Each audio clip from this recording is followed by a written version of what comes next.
Alright, welcome back to The Binding of Isaac, Rebirth. I am not Northern Lion, Slacker Kite, and everyone's still with me, I think. You guys still there? Yes, barely. Yeah, mostly. Okay, last time we beat Mom's Heart, and this time we'll actually somewhat talk about the game, maybe. That's surprising.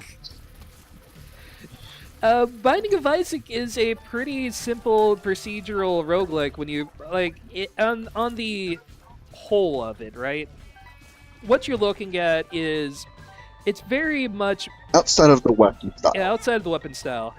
It's very much based on the original Legend of Zelda layout, that you have, each floor can be considered a dungeon, and in the original Legend of Zelda, right, the original concept was going to be nothing but these dungeons that people can build and put together and you would go through. And that's a lot of what Binding of Isaac really is that sort of dungeon building exercise. Here we have procedurally built, you shoot, basically, Isaac is crying his enemies to death, which is weird to think about. Some of the items you pick up dramatically change what he's actually shooting, but every character's primary weapon is crying the enemy to death.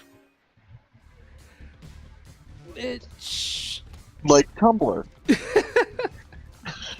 Essentially. And can I also say that was kind of a really sort of neat touch in Book of Shadows, gives you temporary invincibility. That's pretty cool. Oh yeah. And I like that. There are 350 items, I want to say, in the Binding of Isaac that can appear in different places. There's different item pools, like there are certain items that you can only get from bosses, certain items you get from item rooms, certain items you get from paying money in your shops. And the level of detail that Ed has really put into these items is fucking extraordinary. It really is. Because so much thought and dedication, and this is this is the third iteration of this game at this point. Originally it was a Flash game that him and a friend put together, and they tried to expand upon it with the Lamb? I forget exactly the name of the expansion they made for it. Wrath of the Lamb. Oh, yeah. Yeah. But they found out that coding extra stuff into Flash is hard. There hits a point when you're coding with Flash that you can't do any more shit. Which is why now we have this game made by Nicholas. The same people that made Cave Story were the ones that actually coded this. The same people, like the same person. Not the same person who originally made Cave Story, but the Cave Story Plus that we played. And Nicholas also did the remake of several other games that were popular, just indie games. La Mulana was one of the ones they remade directly. So they have a history of really taking a look at what the person made before and making it, I dare say, better, because this is I've played the original Binding of Isaac, and it's not as fun as Rebirth, I think, and especially because so much more is in it. And yes, a lot of that has to do with Ed himself, and he made an awful, he was the designer. All of the ideas in this are his. So when they made this, he got a chance to just sit back, let other people do all of the programming and heavy lifting, and he was just the ideas guy. So this is purely his ideas and notes and wants and desires for what he wanted to put in a game, and let somebody else do all the lifting for him. Which is stellar that a guy like Edmund gets a chance to do something like this, because he kind of came from the same background as people like us, just making shit for other people's amusement on Newgrounds, and to come so far is... it's extraordinary. It really is. And there've been, to my understanding, you guys might know better, but there've been a few sort of graduates from Newgrounds into for lack of a better term, the gaming mainstream. Oh yeah, the guys who made Castle Crashers, they came directly from Newgrounds and Battle Block Theater and all of that. So it's not unheard of for somebody to graduate from Newgrounds to just make something extraordinary. And I'm pretty sure anybody who knows me knows that, Castle Crashers is one of my favorite games to play with other people, especially. It's just fun. It really is. Castle Crashers is one of those games. Is one of those rare games where it's perfect for multiple people playing. And you really get that it's a visceral experience, unlike a lot of other beat 'em ups in the same genre.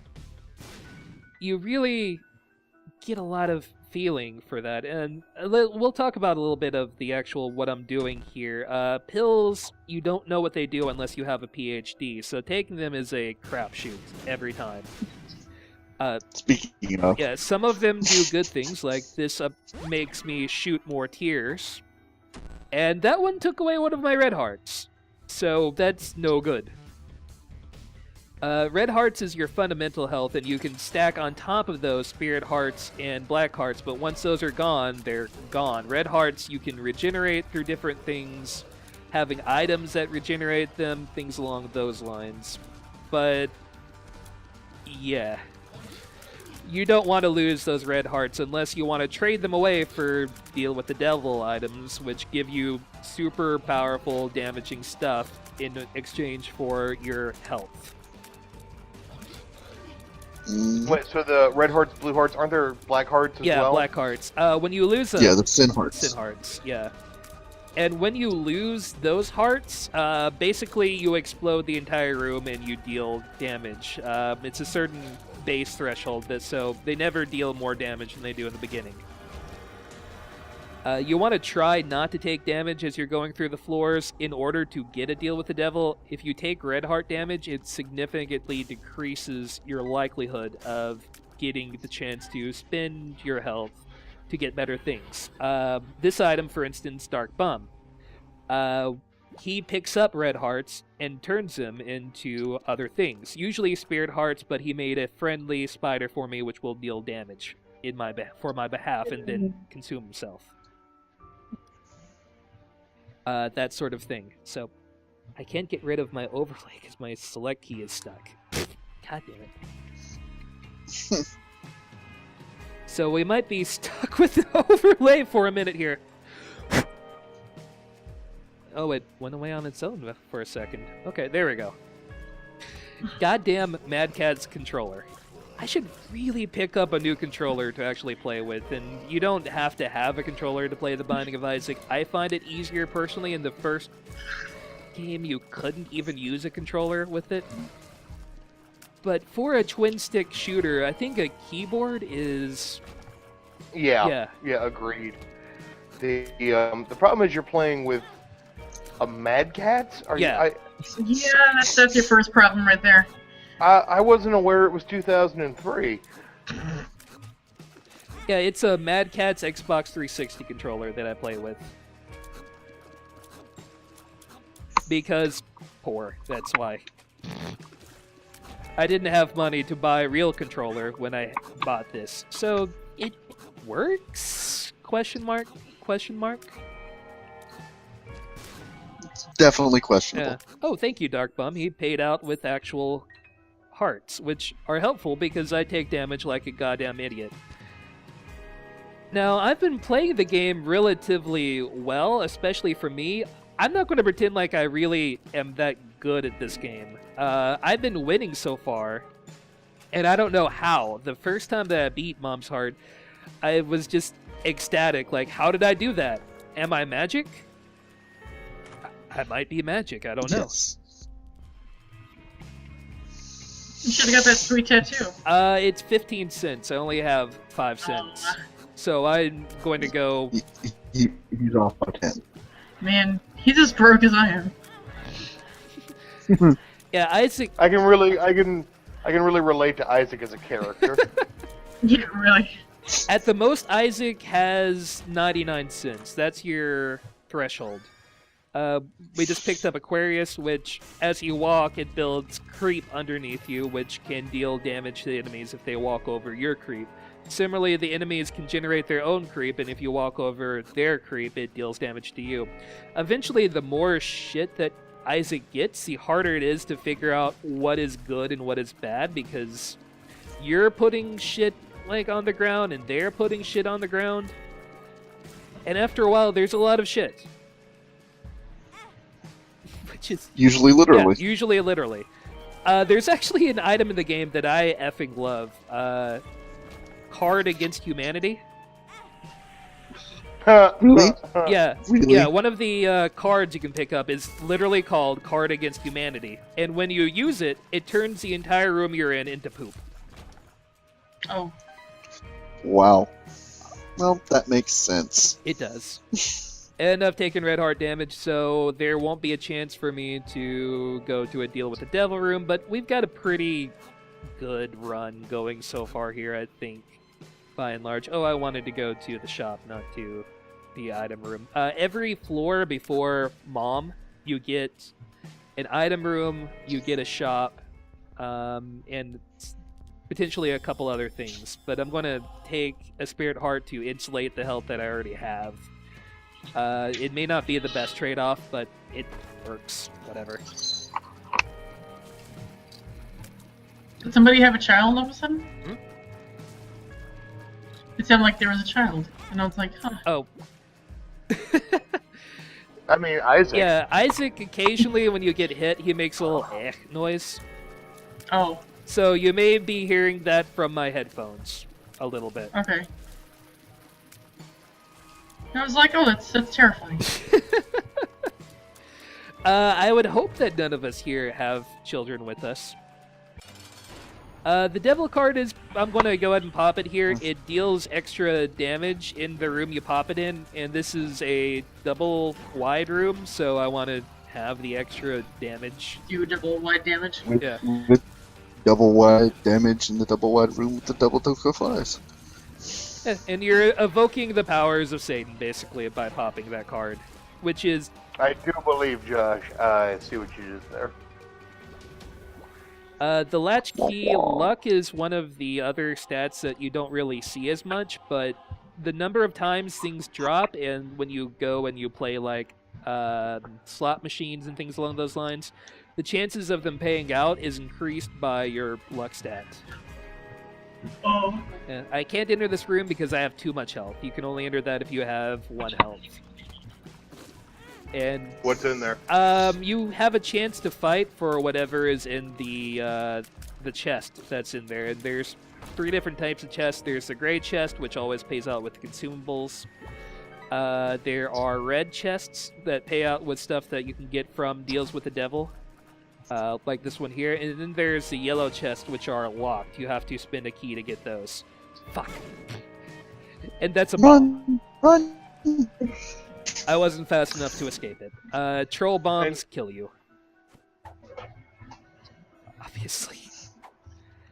Here. And Kite, you were telling me before about how a lot of people, when they're doing, because I saw some runs where it was obviously on YouTube. It was just people playing a little bit, saying it was hard, saying they didn't know what the items did, laughing at the poop. But some of the long, like the Let's Plays you had seen, like the Let's Play series of Binding of Isaac, seemed to focus on like the stats, like on genuinely trying to beat Binding of Isaac by like min-maxing and shit. Yeah, min-maxing.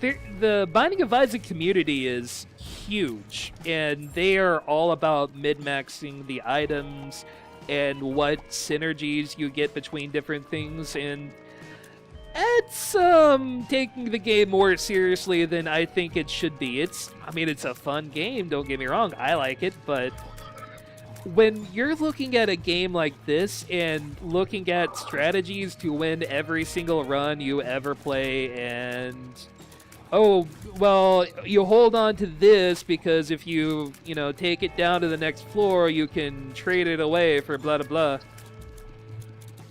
That's boring.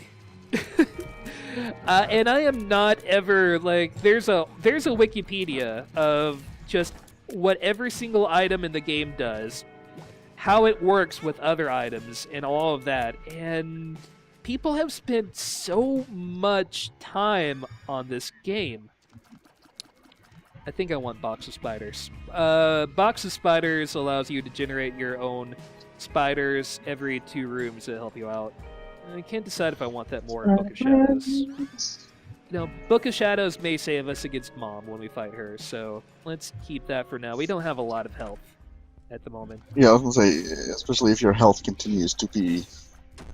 Shh, I didn't mean to do that. Son of a bitch. Good job. Good job. Yeah, I meant to drop a bomb, and instead I took the health down pill, which I was hanging on to because when you trade away all of your health, it becomes a health up pill. Fuck me. I don't know what the game says, by the way, that you can't kill yourself with pills.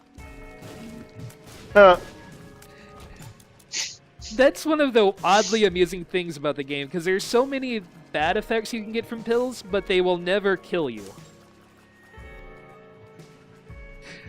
They will only make you wish you were dead. Yes, especially Are You a Wizard? When you take Are You a Wizard, your tears move in different directions instead of where you're trying to shoot them. The game is a son of a bitch, and the troll engine is real. Well, it is, but I think it's that, is it? It is an Edmund McMillen game, the same guy that... He makes nothing but ultra-hard games. Super Meat Boy was ridiculous. I will not play that game beyond, like, level 1, because I like platformers, but I am not that sort of precision platforming guru that a lot of people who play these sorts of games are, and especially people serious in the YouTube community and the Twitch community. Going to hold off on that. If I take this item to the next floor, I get extra health when I go to the next floor, but if somebody hits me with that, I die. Or I lose that heart, not I die. And I die anyway. Yeah, I was gonna say. I predicted my own future.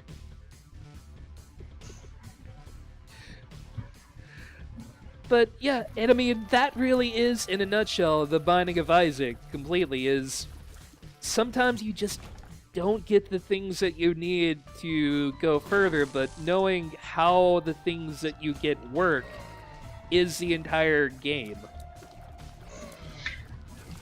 It seems like it's more about the journey than the destination, as any roguelike really should be. Yeah. And I mean, since the days of Dwarf Fortress, like, you don't win Dwarf Fortress, you eventually finish it. You experience Dwarf Fortress. You start Dwarf Fortress, and then you go and read the patch notes. And I especially, that's what PC games used to be, is... I have the book of instructions for Civilization 2, and it's a goddamn book. You go into a console game, and the game teaches you how to play it. But it's legitimately like a 120-page book for how to play Civilization 2. You pull things up and you smack people in the face with them. And nobody... Did anybody ever actually sit down and read any of those books with old PC games? Because I sure as hell haven't. Yes. I haven't had a PC, but I used to do that with Nintendo games and Super Nintendo games. I would sit down and I would read the entire instruction booklet, especially if it had story and characters and all that, because I wanted to know more. Well, yeah, I mean, like, if it was, like, 10 pages, I would read, because, yeah, the old Nintendo games, they were a handful of pages. You would never get anything terribly long. By the way, I'm not picking up the tick because it stays. It's a trinket, and it kills a quarter of every enemy's health for you automatically, but you can't get rid of it either. Oh, hence tick. Yeah. You'd figure you'd be able to burn it off, but alas, Binding of Isaac fails in realism. Maybe if you get the matchstick, you can drop it off. Monstro's Tooth is pretty good. Basically, Oh dear. you summon that thing every... Yeah. Oh, and it gave us a little... This will be familiar to you guys, as we did play Legend of Zelda together at one point. I should not have taken a Spirit Heart so I could go into this room without getting rid of a Spirit Heart. But we can get an item. Oh boy. This is hilarious. Thunder Thighs, Wow. yeah, health plus damage, plus you can destroy rocks by just walking over them now. That is super convenient. Oh yeah, it's also That's- a problem that's because beautiful. sometimes you want to hide behind rocks, but Yeah. Well, sometimes. But now you can just destroy everything by walking over. And you can smash. Now you got poop on your legs.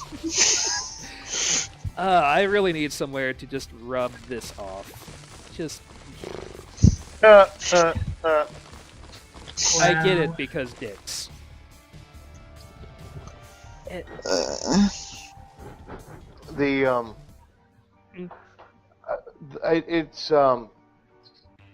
It's a weird kind of convalescence between, you know, you had earlier mentioned Nintendo manuals and stuff, and it's kind of interesting because Binding of Isaac is a game that sort of plays like a game that's supposed to have a manual, but you lost it, so you really do have no idea what's going on. Yeah. Past the mechanics, like that's sort of the fallback you have, and it's kind of interesting that Now you really are Link. you can in a way you kind of are Link, and in a way like Isaac doesn't have any way to progress except for attacking. Like there's no, so like if the whole deal with it kind of storyline that the cutscenes definitely suggest, where there's just a lot of shit that Isaac kind of has to deal with. It seems like the only recourse he has is just fight your way through. Yeah. Or imagine you're fighting your way through. And Halo of Flies gives me an orbital that if it hits the enemies, it deals damage, but more importantly, it blocks shots for me. So it's super useful if they actually hit the orbital. But yeah, it's literally, the old PC games, it really harkens back to that, except you have no idea what actually is going on, which is super painful, especially for the beginning player. And it's a hard game to really get into because you have no idea what any of this shit does.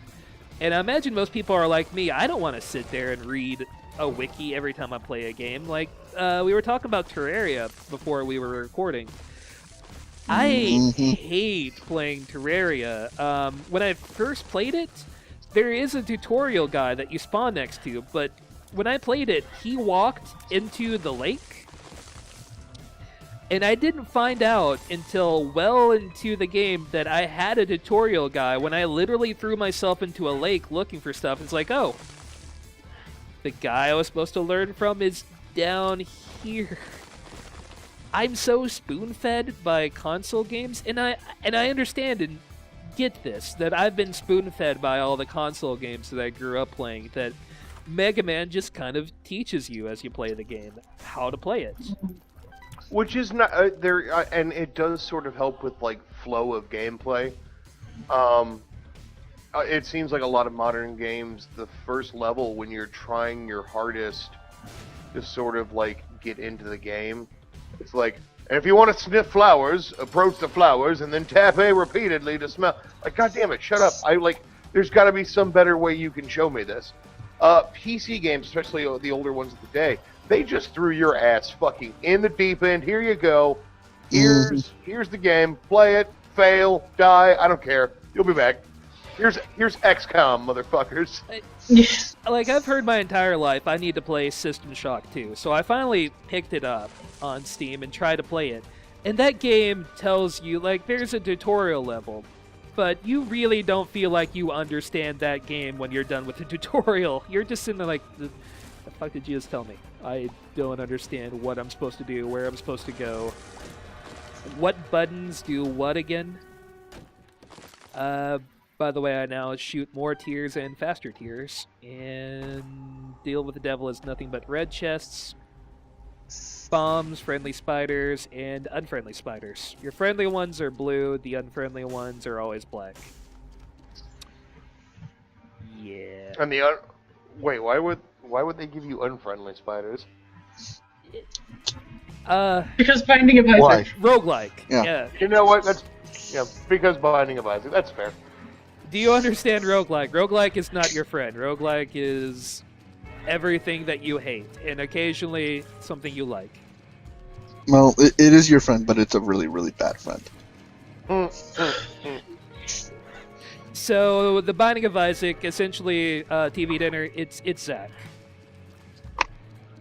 You enjoy his company, but sometimes maybe a little bit screwed. Maybe a little bit. Oh, now I'm sad. Fair enough. But yeah,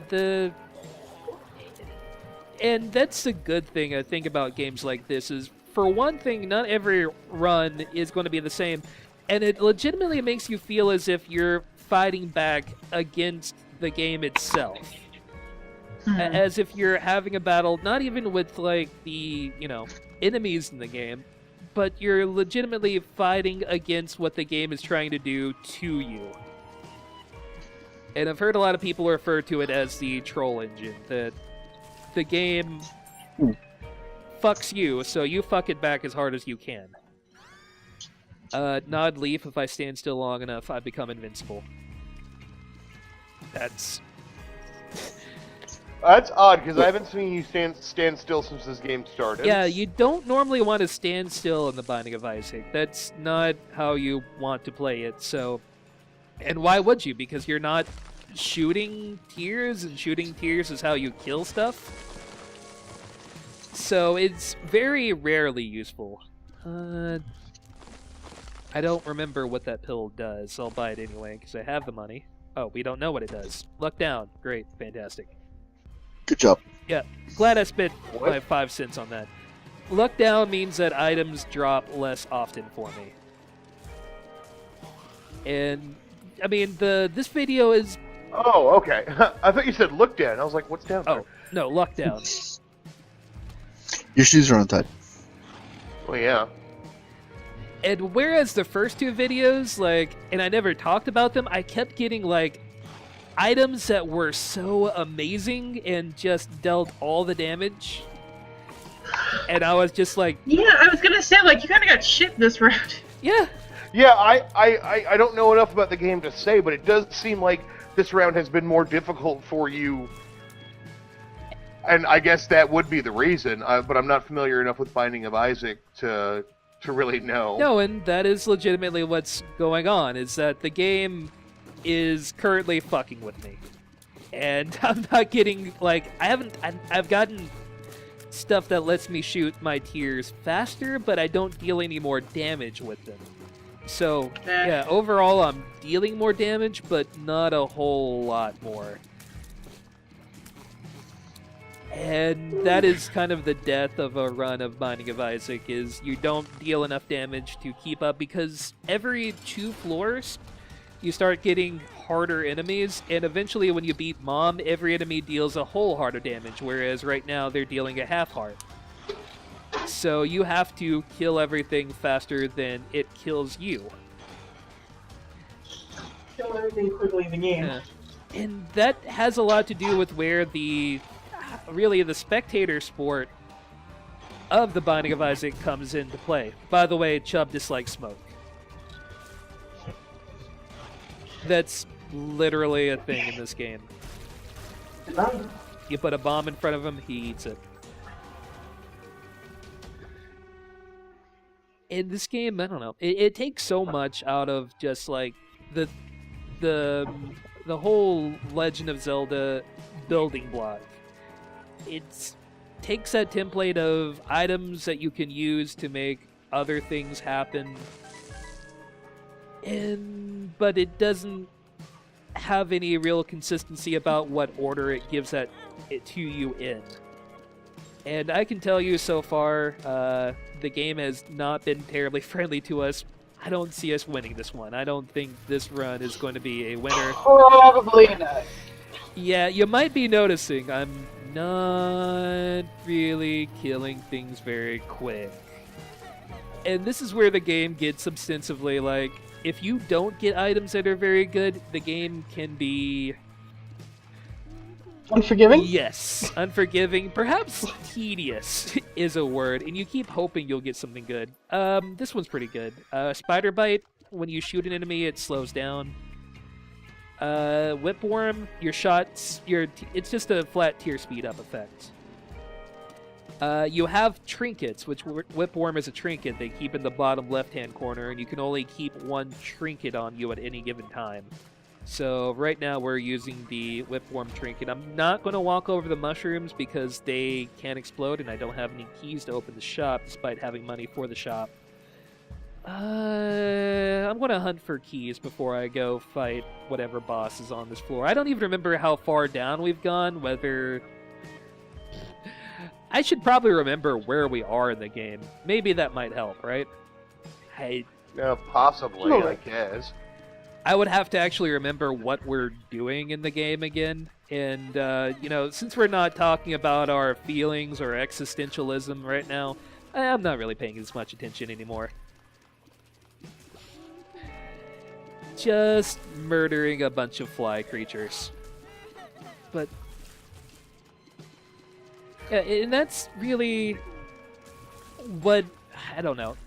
I guess maybe that's why people want to watch these videos more than anything else, is there's a certain amount of schadenfreudeism. I don't know how you would say a German word and make it to an ism. But there is...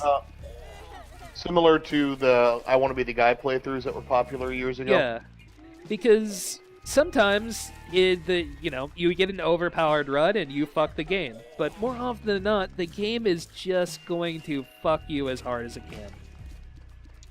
You're not going to get the things that you want. You're not going to do the things that you need to do.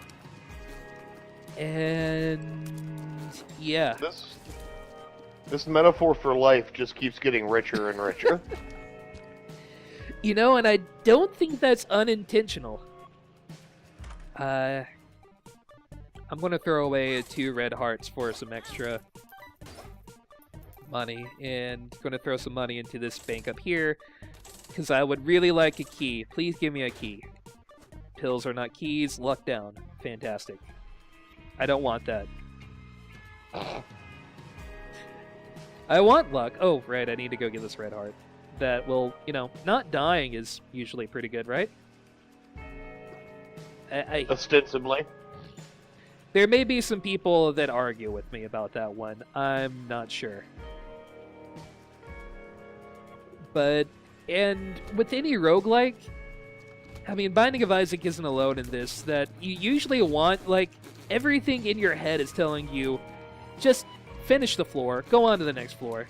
But I might get more things that make me better if I continue playing this floor. And, oh, exactly what I wanted.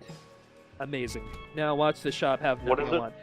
It dropped a key, so I can open the shop, because I have 15 cents, and 15 cents... No, I mean... I meant, what are you looking for in the shop? Oh, I don't know. The shop can have different random items. I'm hoping it has, like, a spirit heart thing in it, maybe. Instead, it has the Bible. Which does... it deals damage to Mom, and I forget what else it does. But, like, if you use the Bible against Mom, it's an instant kill. Lemon Party. Lemon Party is an item that you drop it, and it drops creep on the ground that kills everything. And obviously, there's the joke. The Fallen is really hard for this part of the game with the amount of damage we're dealing, but the Fallen also always drops an item from the Devil Pool that, gives you all of the really good damage upgrades, so it's good and bad to be fighting him, because we might finally get a damage upgrade and maybe live for a minute. Maybe, possibly, if they don't fucking kill me first. which seems to be a very good possibility here with half a heart left. Please die forever. No, no. And this is what people talk about when they say Binding of Isaac is hard. But I think that's enough for today. I can see, just watching that last run, because I was trying, I didn't mean to go silent. I was trying to focus on, watching, actually watching the game rather than just pontificating endlessly. I can see the appeal and the complexity, and it feels like an odd mix of a roguelike and a bullet hell game, because there's so much going on, and there's so many complexities and statistics that you can keep up with. So it kind of has both of those qualities from those two different types. But overall, the game, to me, the subtext is more interesting than the game itself. But that's not shitting on the gameplay. That's just to say that's how interesting the thought behind it is. You know what I mean? No, and I agree with you completely. While it's one of my favorite games that came out last year, I have maybe a couple hours in it because while the gameplay is fun, I'm more interested in what the game itself is trying to say to me, and I think that came through in our playthroughs. That basically we are giant art nerds, and so what does this say to you is more important to us than I want to shoot poop? Yeah, I would agree. Kill the bad guy, win the game. That's not video games, I guess, to us. And what we would like to see more of on YouTube is understanding this is what we see when we see a game. I guess, any final thoughts, guys? Because I think Kite and I got ours out. Yeah. Honestly, it's pretty much just repeating what you guys are saying. I mean, it's like I said with the other video, it's all well and good if the most you get out of this or similar games is, oh my god, poop, or oh my god, I'm shooting people, or oh my god, it's the 20 million guns I get in my inventory. But at the same time, that can coexist with something like, oh wow, this is an allegory for child abuse, or this is an allegory for war and for some of the inhumane things we do to our fellow humans. And there's room for both of those interpretations. I prefer one over the other, obviously, but I also can't begrudge somebody for enjoying a game in a different manner. I can judge them, but I can't begrudge them.